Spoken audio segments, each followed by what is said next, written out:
There are three parts to this lesson. First, just listen and enjoy the story. Second, some of the more difficult vocabulary that was used will be explained in detail. And third, you'll get to practice your English speaking by using a fantastic technique called mirroring. But I'll tell you all about that later. For now, just sit back, relax, and enjoy the story. Hi, I'm Steve. Let's do this. The anniversary. You know those mornings when you wake up full of the joys of spring, thinking, today's going to be special. That was me, practically giddy and ready to celebrate 10 years of marriage to Ron. 10 years, a whole decade, such a huge milestone in our lives. This year I'd planned ahead. I'd scrimped and saved for months to buy Ron a watch he'd been eyeing up forever. He wasn't exactly subtle about letting me know how much he wanted it, putting an image of it on his screensaver and mentioning it in every other conversation. So there I was, practically shaking with anticipation, whilst holding his carefully wrapped gift and grinning like I'd just won the lottery.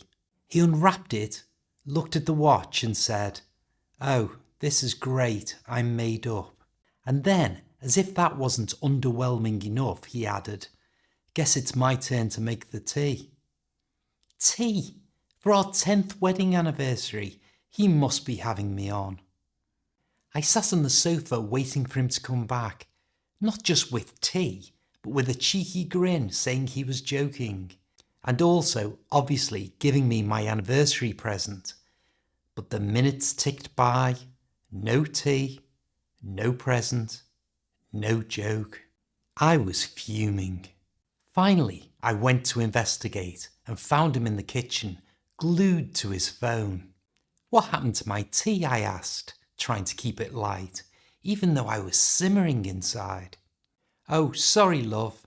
Got distracted," he mumbled, not even looking up. "But I've put the kettle on for you."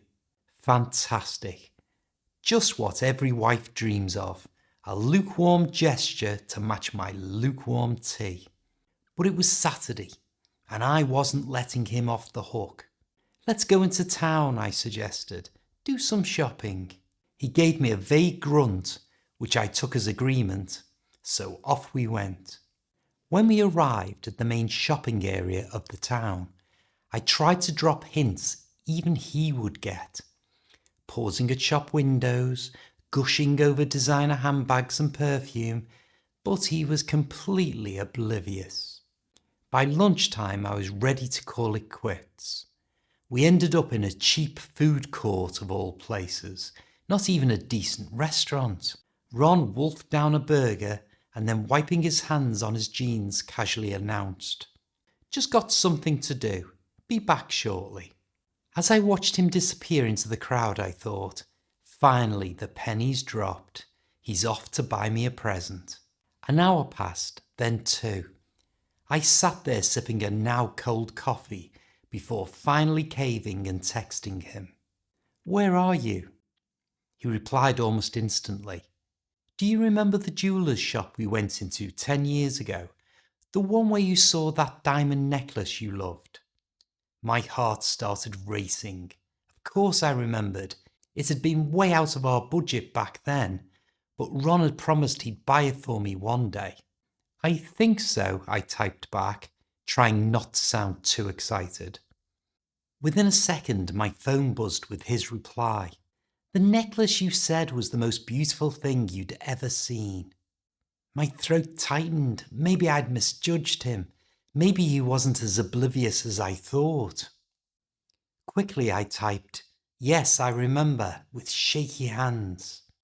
Then came his final text. "Well, I'm in the pub next door to it." Now, let's take a few minutes to go through some of the words and phrases that were used that you might not have heard before. The woman in this story woke up full of the joys of spring. And this English expression means to be enthusiastic and full of energy, full of the joys of spring. She said she was giddy, and this means she was very happy, so happy she couldn't control herself. She was giddy. In the story, you heard the expression scrimp and save. And this means to be careful with your money, perhaps not spend as much on things as you normally would so that you can save it up. You scrimp and save. And the reason for all this scrimping and saving was because her husband had been eyeing up a watch. And to eye up means to look at something with desire, with interest, because you want it. My friend is getting a divorce Why? because her husband's always eyeing up other women.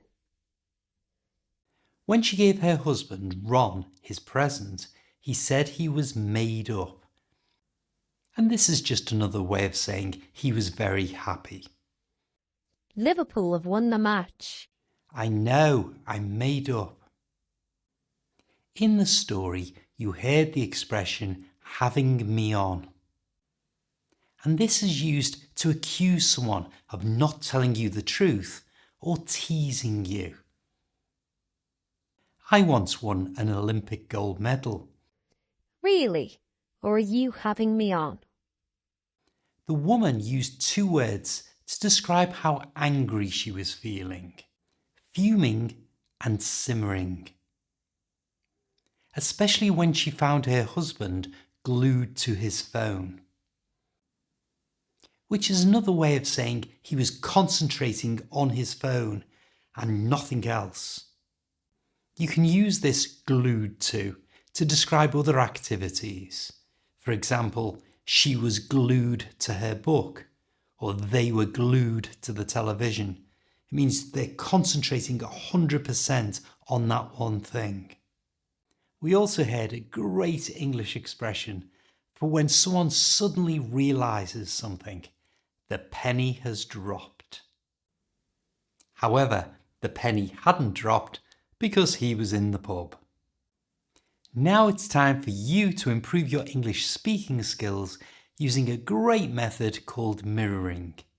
I'm going to read that story again, but this time I'm going to stop after each line. When I do, you just repeat exactly what I've said, copying the rhythm and the pronunciation of fast natural English. For the best results, speak out loud.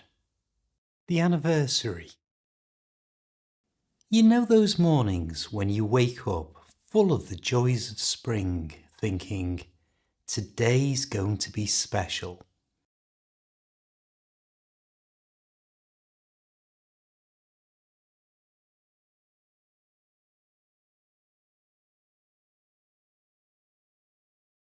That was me, practically giddy and ready to celebrate 10 years of marriage to Ron.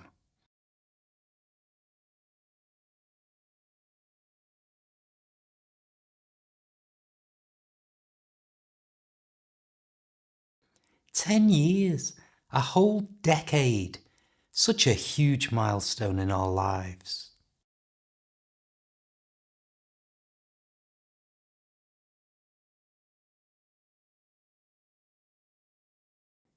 This year I'd planned ahead. I'd scrimped and saved for months to buy Ron a watch he'd been eyeing up forever.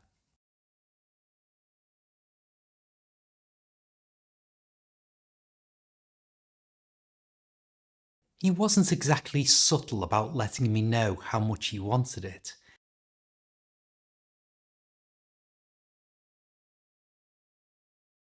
Putting an image of it on his screensaver and mentioning it in every other conversation.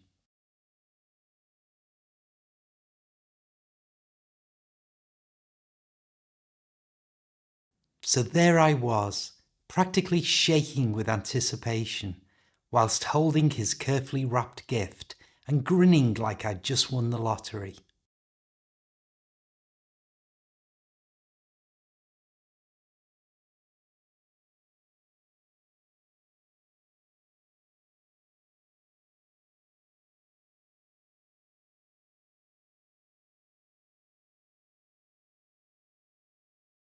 He unwrapped it, looked at the watch and said, "Oh, this is great, I'm made up."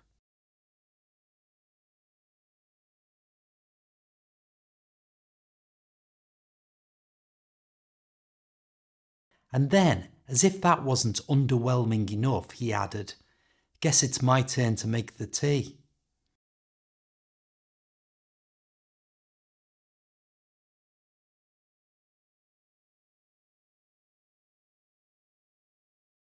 Tea? For our 10th wedding anniversary? He must be having me on.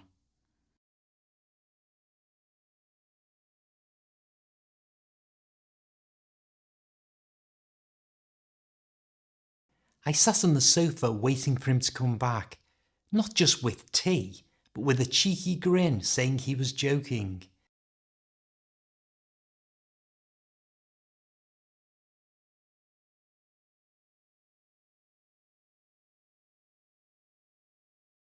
And also, obviously, giving me my anniversary present.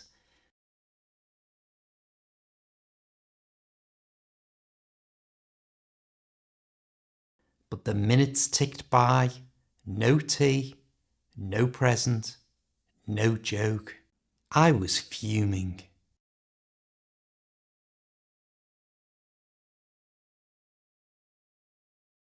Finally, I went to investigate and found him in the kitchen, glued to his phone.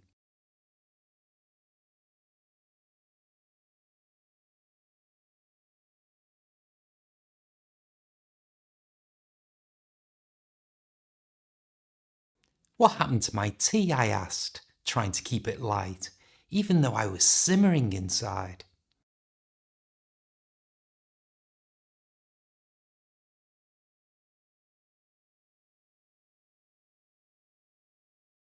"Oh, sorry, love. Got distracted," he mumbled, not even looking up. "But I've put the kettle on for you."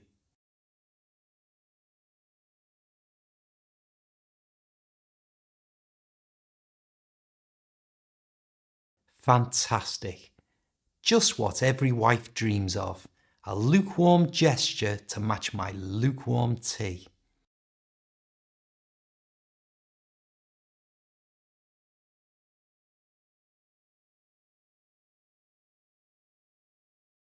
But it was Saturday, and I wasn't letting him off the hook.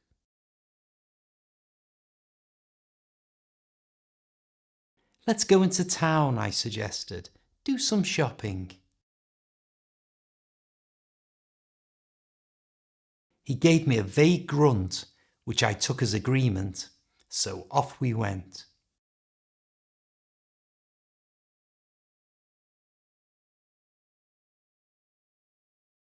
When we arrived at the main shopping area of the town, I tried to drop hints even he would get. Pausing at shop windows, gushing over designer handbags and perfume, but he was completely oblivious.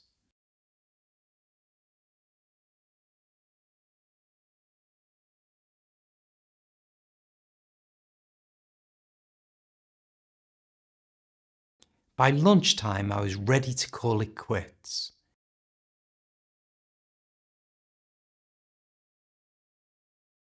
We ended up in a cheap food court of all places, not even a decent restaurant.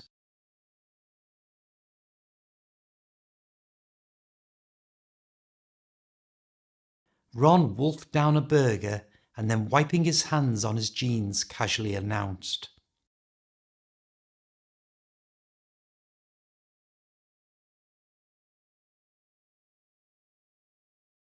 "Just got something to do. Be back shortly." As I watched him disappear into the crowd, I thought, finally the pennies dropped. He's off to buy me a present.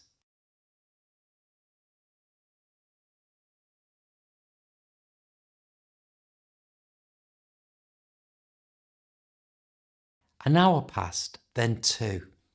I sat there sipping a now cold coffee before finally caving and texting him.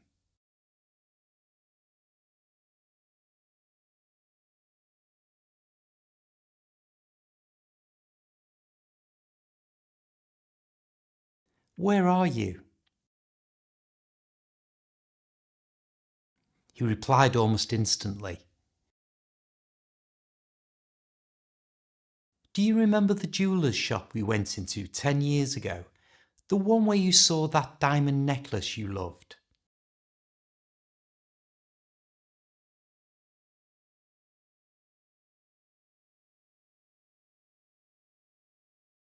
My heart started racing.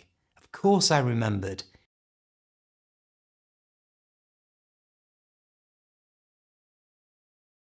It had been way out of our budget back then, but Ron had promised he'd buy it for me one day.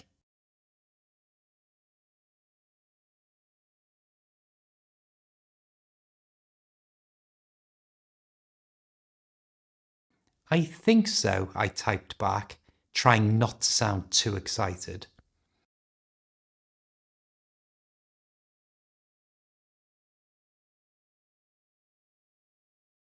Within a second, my phone buzzed with his reply.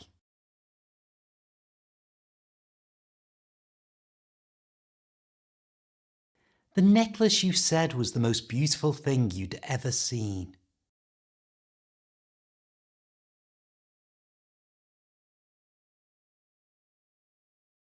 My throat tightened. Maybe I'd misjudged him. Maybe he wasn't as oblivious as I thought.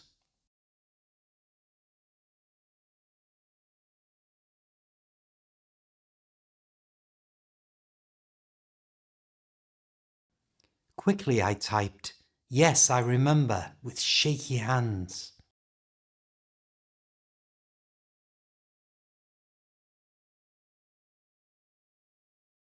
Then came his final text. "Well, I'm in the pub next door to it." I hope the penny has dropped with you that you can improve your English by watching other videos on this channel, like this one. I'll see you next time.